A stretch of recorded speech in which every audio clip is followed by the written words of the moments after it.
نارووال میں وفاقی وزیر برائے منصوبہ بندی احسن اقبال ورکرز کنونشن سے خطاب کر رہے ہیں. آئیے آپ کو براہ راست لے چلتے ہیں.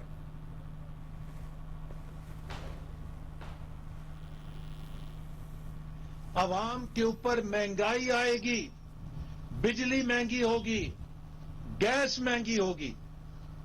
آج ہمارے گلے میں وہ آئی ایم ایف کا معاہدہ توک بن کے پڑا ہوا ہے جس پر عمران خان کی حکومت دستخط کر کے گئی ہے. آپ نے دیکھا کہ ہم نے بڑی کوشش کی کہ روپے کی قیمت نہ گرے، پٹرول کو قابو کریں، بجلی گیس کی قیمتوں پہ قابو کریں.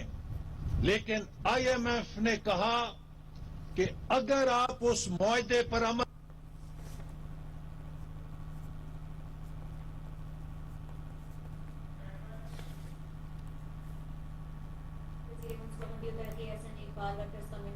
خطاب کر رہے ہیں. انہوں نے کہا کہ مسلم لیگ نون نے گزشتہ دور حکومت میں پاکستان